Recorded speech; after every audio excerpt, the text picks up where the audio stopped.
So to begin, um, as many of us know, the Moria Federation and the Arcane School share a common legacy and tradition, which is very dear, I would say even sacred, to many of us.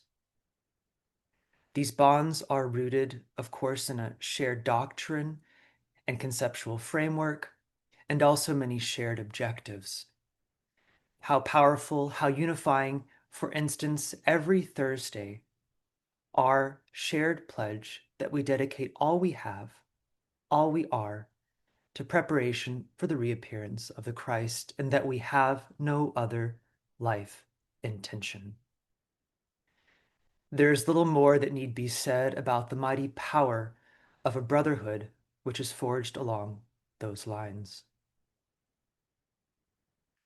The two schools, the two organizations, of course, have many similarities and differences, but it is good to keep in mind that our alliance goes much deeper than the form or any outer aspects of organization. True brotherhood, after all, is not based in shared aims or ideology or like-mindedness, but in a shared ontology. All esoteric servers meet in the ashram, which is fundamentally a state of consciousness and being. So this is the basis of group consciousness, a shared being, a shared consciousness, and not always a shared form. The soul, we recall, is not the form. It is formless. This means that it is neither the form on the left, nor is it the form on the right. The soul is not the aspiring personality, no matter how sincere. It is not appearance, no matter how beautiful. And it is not an outer organization, no matter how aligned or effective that organization may be. The soul is the evolving self, the bringer of life and light. It is quality, it is cause, it is consciousness. It is the thinker, the observer, the director of the outer life and all events. It is that which dwells within the form and on every side.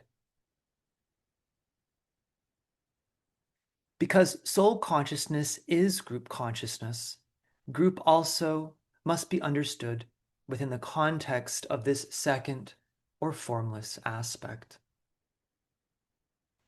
Esoterically, as we know, a group is not really, a group is not a team of people working together towards a common objective, we might say.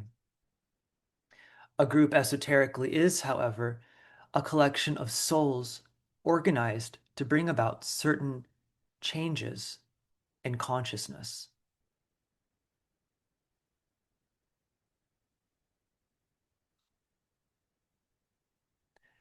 They may, of course, also be coordinated on the physical plane.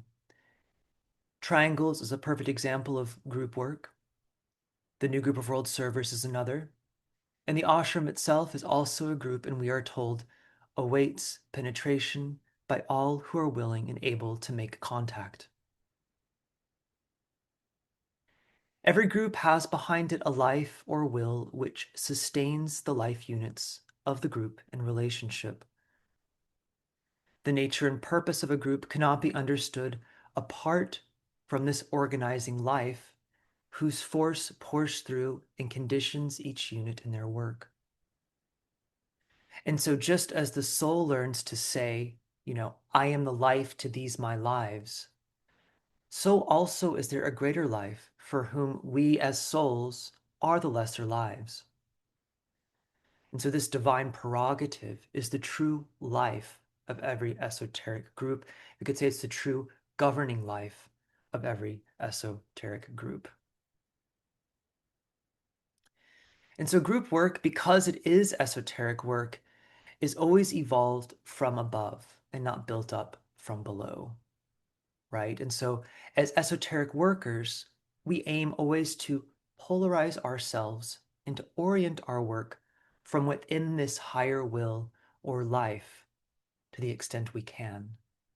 And we do this whether we call this, the will of God or the will of the ashram or simply the plan. So to be a disciple really means to subordinate everything one has to this task. We subordinate even our own thought form making tendency to this higher will to the extent we can. This higher will must be brought to control. And in order for this to occur, the lower will must be brought into occult sympathy with the higher. In other words, there's many ways to look at this. One of these is that the lower must actually lose its power in order for all antagonism between the two to be removed. And as we know, of course, living to such a standard is no easy task. It requires relinquishment, requires self-effacement, it requires a constant attitude of detached observation, requires often silence, not speaking. It requires, of course, a true and lived understanding of sacrifice. This, what we call subjective orientation to God or to the divine or to the plan, is also the basis upon which true brotherhood, we could say, is built, and right group relationships are forged. Relationships built upon personality or like-mindedness, while important, and of course the powerful basis, or the basis for a powerful bond and unity at one level, and an important one at that. Relationships forged at the level of soul are different. And spiritually, they're far more powerful, especially in the context of esoteric work. They are what we might say unbreakable at the level of form because they're not based in form. They're based in something much bigger than the form. And so they're able, these relationships which are forged at the level of soul, are able to weather even the fiercest challenges which form life may bring to us. It brings to mind the whole teaching on the dweller of the threshold, which we just heard about from Francis Donald. So we keep in mind that all of these very drastic measures, we might take on the path towards this end, whether it's to live a life of relinquishment or this, this sort of uh, development or cultivation or curation of impersonality, however we understand that in our lives. All these very drastic measures we might take, to attain on the path, we have to keep in mind are always for the sole purpose of increasing our capacity to love our fellow men. But this love must be understood in a true sense, beyond the sentimental or emotional sense. So today humanity is learning and knows love as that which ties two together in relationship. And this is a very important sort of teaching or understanding which humanity is coming to. But as disciples, we have to acknowledge that there is a spiritual love higher than this love which binds.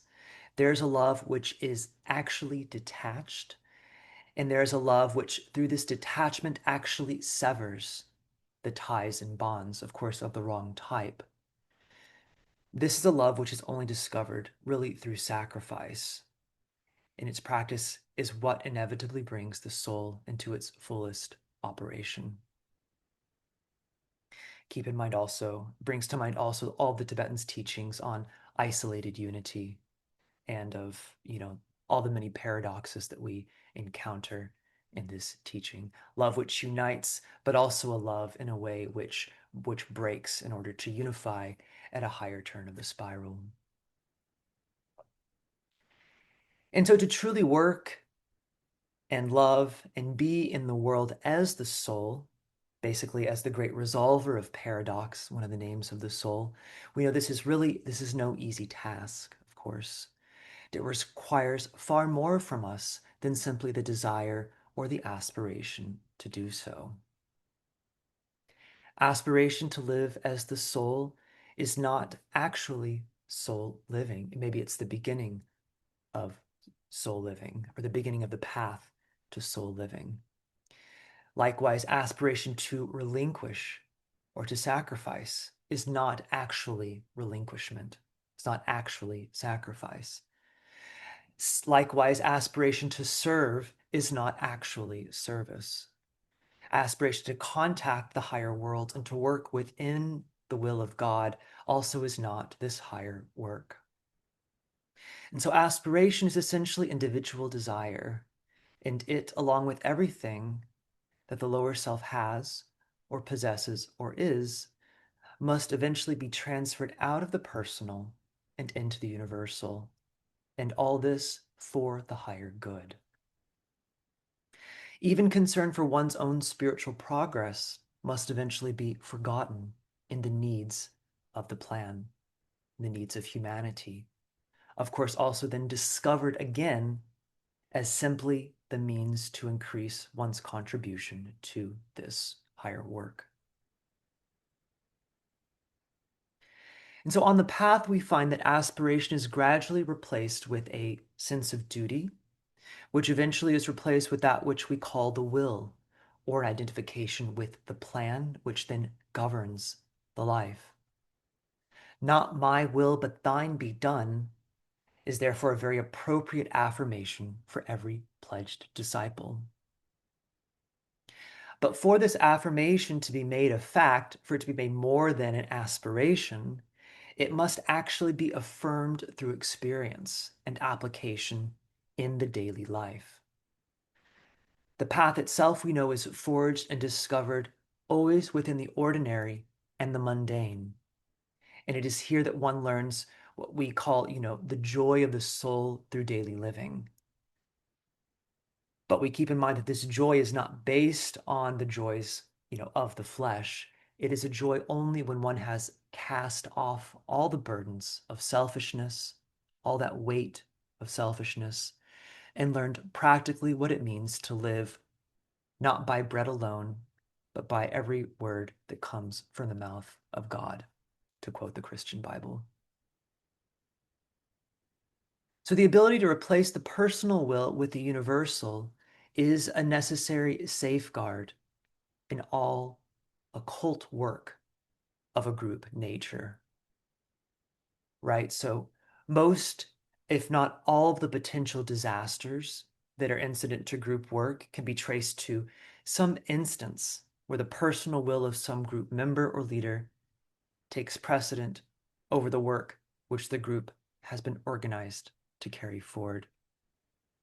And so all of us that have been involved in group work over the years, of course, have, I think, probably some degree of understanding, both witnessing it in others and maybe even experiencing it within ourselves, what this can look like in a subtle or even gross, manifestations, and can also attest to just how catastrophic such a thing can be in occult work and in all group work, but especially when that occult energy is brought in. Those who have experienced this and can attest to it in whatever degree may also be able to attest to just how easy it is for such a thing to happen. Discerning the personal and selfish from that which is truly of the soul and therefore universal is not always such an easy thing to do. As we know on the path, the dark often clothes itself in light, and the personal often disguises itself as the universal. And so really the only safeguard in this work, I guess, is humility, right? And so, but humility, because it's humility of the personal, humility of the personality, right? It's really truly the soul that is the safeguard, because only when the soul itself has been brought into operation can one truly discern the quality behind the appearance, can discern what is that quality from the appearance itself. Only the soul can really see the soul in the form and distinguish it from the form. Only the soul can really discern truth. The concrete mind alone is not sufficient to this task.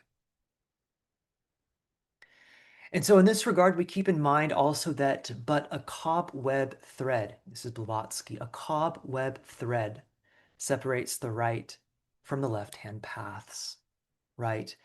The esoteric worker, what does this mean? The esoteric worker does not have the luxury of throwing his weight, his or her weight, entirely onto one side. Always we tread the middle way, which is truly thin as a razor's edge. Thin as a razor's edge, that means even one small step to either side and one errs, right? So even losing your sense of equilibrium means you will err if the path is truly that thin. And so this is why esoteric work, which is always group work, esoteric work is always group work, requires the finest and most subtle discrimination. And it's why it always requires a discrimination which is very much of the soul. It requires a consciousness always, always, always polarized in the soul. And this is because that middle way, which is the true way of equilibrium, the true way of peace, is actually not of the form at all, though it, of course, can be found manifesting through it. And so to tread this way, we must be able to distinguish the appearance of the soul from the soul itself. And this means that the eye of the soul must be open. The concrete mind, as we know, perceives appearance only, discriminates based on appearance. It sees form on the left and it sees form on the right, and it chooses based on appearance. But only the soul can see quality, and this means that only the soul can truly see in the esoteric sense. Only the soul has sight in the esoteric sense. Only the soul is actually truly the mind as well. Only the soul can discern the path. And actually, only the soul can rightly choose at all. The personality cannot truly choose because the personality occultly is blind. And so there's a great need today to awaken the clear seeing of the soul and to bring this sight into regular operation in the world, of course, amongst disciples and aspirants everywhere, but even among humanity, as a whole, to the extent possible. The means to do so are laid out by the Tibetan in his books, and in fact by Patanjali many thousands of years ago. Both are unambiguous, that all powers of the soul are developed through regular occult and not mystical meditation undertaken daily and for many years and decades, and yes, even lifetimes, in fact. There are no shortcuts in this work.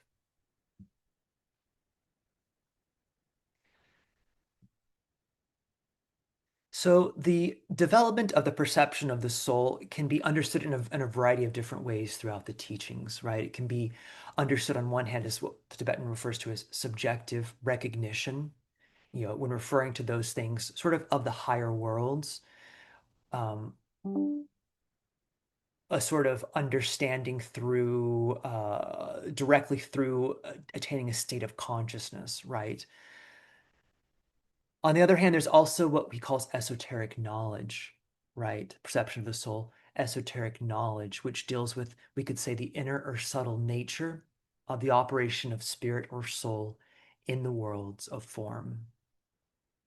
Subjective recognition, we might say, is a sort of progressive realization of the soul as it mounts upwards towards the all self and attains knowledge in that way. Esoteric knowledge, we might say, brings forth the understanding of the essential nature of things, the operation of God in nature, or the operation of self in nature. And so esoteric knowledge has to do definitely with the revelation of the real within and through the unreal. It is evolved by the soul through its experience in form. And so it is not a knowledge which can be taught. It is not a knowledge which is learned from reading a book. And it's not really a knowledge that can be communicated by a teacher. It is soul knowledge. And so it must be discovered through the application of the powers of the soul within the field of service, what the teachings refer to as the triangle within the square. So all the outer knowledge we acquire through books and study simply provide a framework for the inner knower to break forth and to manifest. And this is important to understand because only when this breaking forth occurs does esotericism, true esotericism, even begin. And so the ability to perceive the quality behind the appearance, to perceive the inner or true nature of a thing, to see it truly as it is, this is an esoteric power. It is a power of the soul itself, functioning through three minds and anchored on the physical plane. And so this is very difficult to actually understand. We think we understand it, and then we continue to operate, with in a sort of conventional way, right? And so it's important to understand how sort of different this is from the way we as human beings tend to operate, right? The normal human line of inquiry is to concretize in order to understand, right? And there's a tendency felt by many students when they engage in esoteric training to try to approach it on these terms. They take what is a very abstract thing and they seek to bring it down into a more understandable form, right? That's sort of a very natural thing to do. But we must be very clear that esoteric training does not actually bring down truth for students. It supports them to tune themselves up and to wrest the fruit from the tree of knowledge themselves. And so only the soul functioning within the form can actually mount upwards in this way. And so the type of training that elicits that actually is designed to evoke the soul, to cause the soul to sort of mount, the soul within the form, the hidden soul to mount upwards, to manifest and mount upwards. It brings to mind another phrase by the Tibetan. It says we must never um, you know adapt truth to the hour, but always we adapt the hour to the truth, right? So it's about the soul governing, right? The soul comes in to govern the personality. It brings the personality really under the jurisdiction of the Christ, and it controls the environment, it controls the personality, ring pass not, and it controls because it has a power innately over that form. And when it manifests that power, it adapts. And so it's the form that changes to conform to the higher, right? And so the clear, getting back to our theme here, so the what we call the clear seeing of the soul, which all of us, as pledged disciples, seek to develop. It's important to keep in mind this clear seeing, it's not so much a technique. It is a technique, but it really is, in fact, a state of consciousness, right? It's not sight how we normally think of sight. It is, in fact, the attaining of a state of consciousness. So the soul, we are told, is light, and in that light shall we see light. So this one way of conveying that truth. As the state of perception is evolved in time and space, one way to understand that is as the development of the esoteric sense, right?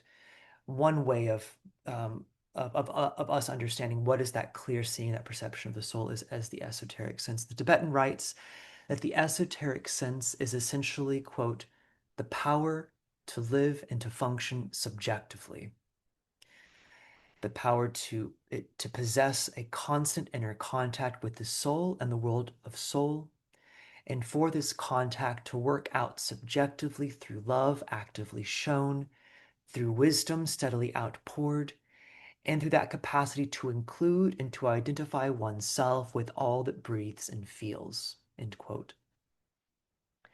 He continues to say that the esoteric sense is essentially an attitude of mind. Of course, he's referring to all three minds. It's a mental power whereby one can tune in, perceive, govern, bringing light and peace to all, right? And so, of course, peace here isn't about a comfort at the level of form. He's talking about sort of a true equilibrium, a true poise.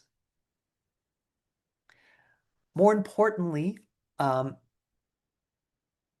he can tune into the realm of ideas, into those concepts and agencies which allow him to be a more effective worker for the plan. And so the whole point of the development of the esoteric sense, of course, isn't for one sake of one's own perception or one's contentment at having finally seen, but really to be a more effective worker always for the plan.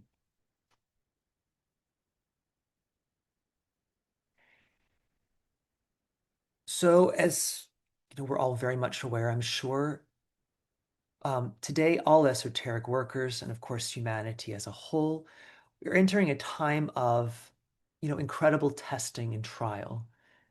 And to face it, we must bring forward powerfully and at all times the consciousness of the higher life, the consciousness of the soul.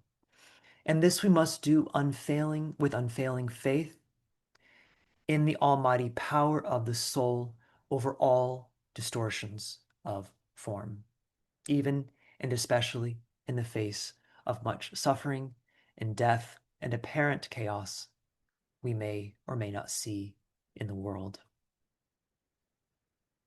All trials upon the path, but especially ones as consequential as those faced during an initiatory period, such as today, can really only be faced by the soul. The personality simply is not strong enough. It isn't powerful enough. It simply is not adequate to face the trials of initiation. That's why it's called eventually the dweller. It dwells upon the threshold of the portal initiation, but it cannot cross over it. It is left behind. The individual acting truly as the soul has at all times the power and the strength of the entire ashram behind him. We must keep this always in mind. Wherever the soul is brought forth, there also the group stands in strength.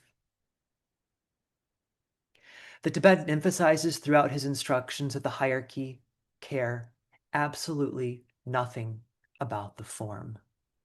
Absolutely nothing about the form. And we can have some sense, I think, of relief at this statement. Hierarchy care absolutely nothing about the destruction of the form. They care only about the evolution of the consciousness which inhabits it. We recall that it is the form or the personality which suffers, which decays, and which eventually dies. The soul knows nothing of these things except through its experience in the form, which it will always and inevitably cast off, right? The personality will always die. This is its destiny. The soul is immortal, and its destiny is to bring life. The solution to all humanity's problems, therefore, lie in its development of soul consciousness. If human consciousness is changed, if the soul of humanity can at last break forth into conscious operation, human activity and human civilization will then also change. The soul within every man and woman in this world can be awakened without exception. Those pledged to serve humanity in this way, pledged to the plan, pledged to hierarchy, pledged to the awakening of the soul in humanity, aim above all to discover the right note or the right chord which will awaken the soul in others, and then work tirelessly to sound forth this note, however and whenever they can. The sounding forth is, of course, a living process, and it is also a group process. and it is one we can practice constantly in every hour of our waking lives. And so I think that's quite all I have to say. I think it's probably quite enough. So thank you all for listening. Thank you all for your attention. I realize I'm very close to the microphone, to the screen. Um, so as I mentioned, we'll proceed now with a brief meditation. I should share it in the chat. I'm not sure if I can do that so you all can see it. If you wanted to follow along, I find it's uh, better to not be entirely, you know, guided through a meditation when possible. So I'll share it in the chat. If you all want to follow along that way, you can. Um, so this is just to orient you all to the meditation, so we sort of know what we're doing. This is an older meditation. I'm not sure who created it or when, but it's been around for a long time and not in use for a very long time either. The meditation is called is a group meditation. It's called, On the Dynamic Will. And the basis of the intention of the meditation, what it aims to bring about, is really um, to bring in something higher than the personal, higher than the individual aspiration to serve. And so, we say we want to work with the will of the soul. We aspire to work with the will of the soul. And there's um, a sort of often a difficult gap that many face in this sort of jump between the sort of individual aspiration of a very consecrated personality and the actual movement into something which is totally free of individuality altogether, which is really centered in true group consciousness and a real will that is really, not an individual will. And so, um, the theme which precedes the meditation states, this meditation will evoke the dynamic will which supersedes dynamic longing. These two are often confused in the minds of aspirants. It is the will of the soul that must be brought into play for group ends, and not the will and aspiration of a consecrated personality.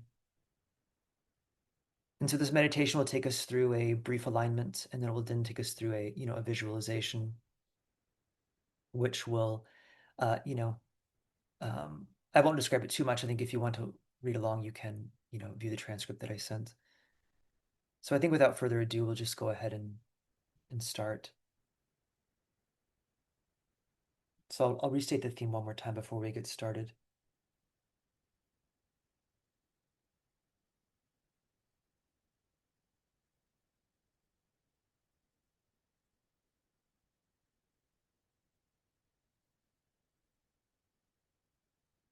This meditation will evoke the dynamic will, which supersedes dynamic longing. These two are often confused in the minds of aspirants. It is the will of the soul that must be brought into play for group ends, and not the will and aspiration of a consecrated personality.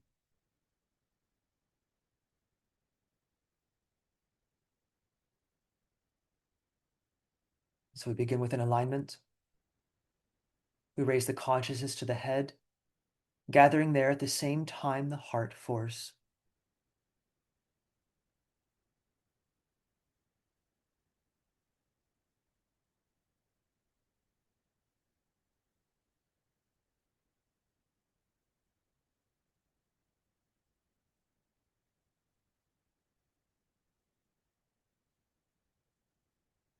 We raise the consciousness to the soul,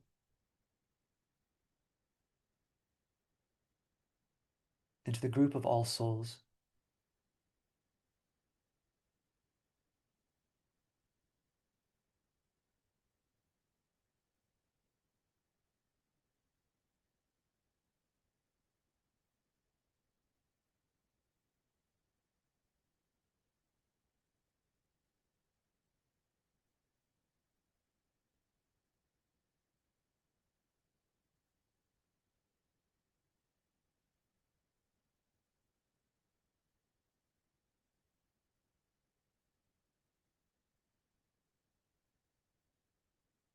We sound the Om 3 times in the head.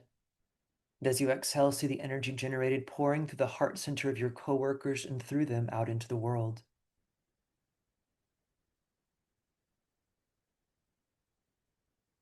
Oh.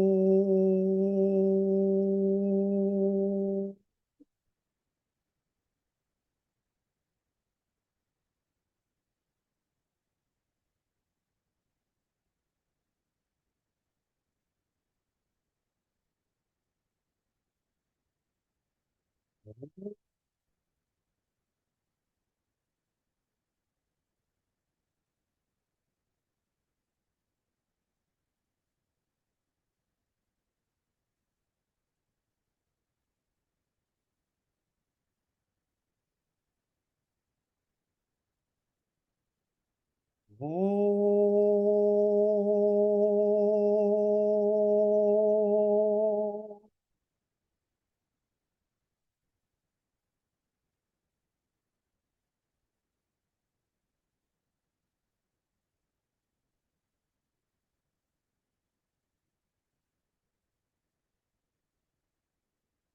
We visualize a reservoir of supply, and over it, what Patanjali calls the rain cloud of that which can be known.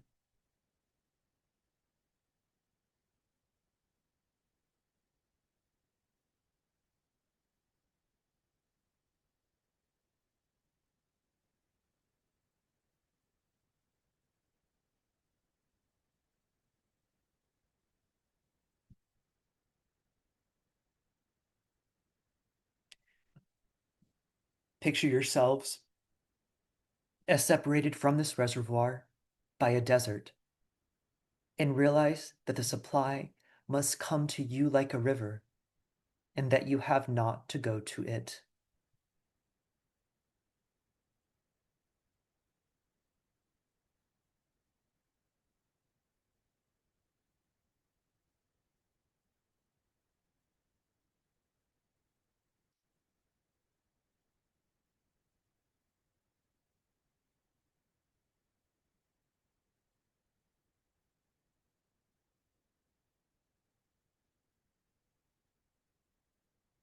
Realize then that this desert is peopled by thirsty souls, and that it is the supply of their need and not your success in tapping the reservoir which lies like a burden on your heart.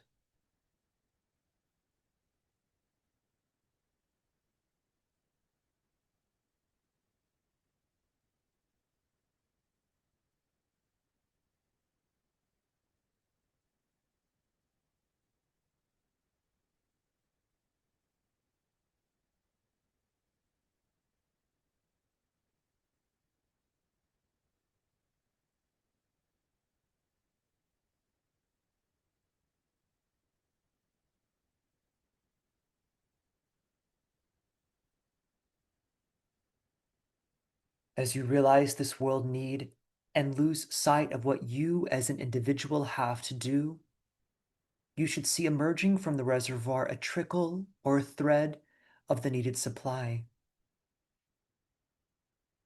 See this trickle increase into a great river until the desert disappears.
We close with the Om after repeating the following mantram.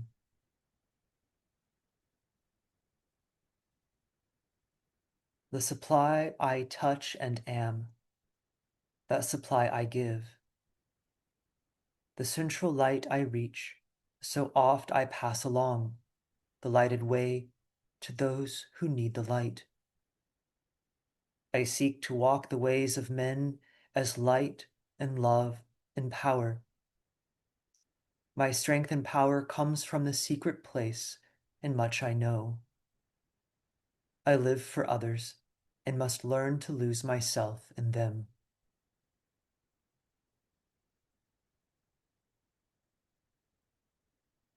Oh.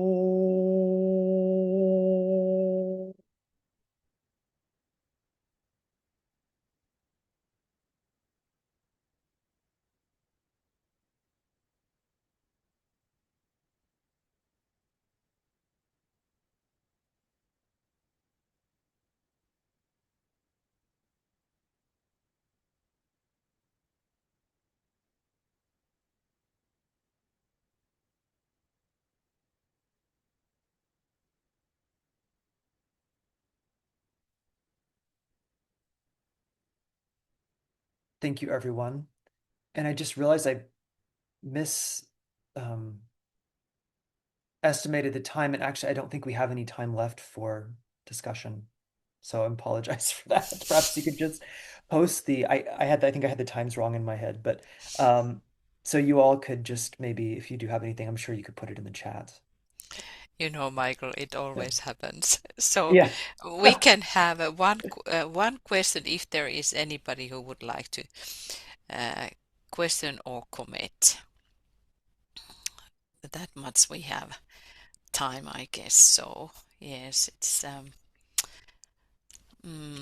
there are many comments that have been. Okay, there is one hand, and I cannot see who is it. Is that Alexander? Oh no. It's Alexander Ilchuk. Yeah. Okay. Thank you, Michael, and thank you, friends. And definitely very important topic of the brotherhood. And unfortunately, there were so many divides created between the workers of light throughout the centuries. The sixth ray left quite a heavy toll on us of our idealism. And so it's a question to you, Michael, but it's more question to all of us. That's how do we actually now recognize those divides that have been created between different branches of the teachings, between different schools, and how we heal that divide. So if you have any thoughts on that, Michael, we'd really appreciate. Yeah, I think I think it's right you say that this is really a question for everybody because it's not about it's the type of thing that doesn't have, I think, a straightforward solution. You know, I think we're looking for probably a specific solution, but I think all we can speak about is sort of the general one. Well, you know, perhaps only the soul, so only the soul can do so. That's sort of a cop out, I guess, in one sense. But I think it's important to keep in mind that division and difference at the level of form is not necessarily undesirable. Um, so I think sometimes things aren't as bad as they seem. If you really judge things by the form only, I think it's natural human tendency to want everything on the level of form to be okay, to want the lower to reflect the higher. And when that doesn't happen, it creates a real discontentment and a real sense of, uh, you know, crisis and uneasiness in a lot of people, rightfully so. Um, but but there's an element of that. It's a very human problem that doesn't always square that with the fact that the form is inherently imperfect and temporal.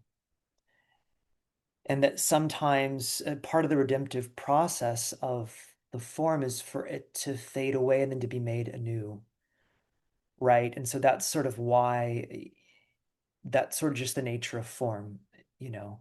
That's why death itself is a beneficent thing, because it means the form doesn't crystallize. Once it's destroyed, it can be brought back together again in a new way. I'm not talking about anything specific, of course, just in a general sense about the way that creativity works, the level of form, and the way redemption works at the level of form.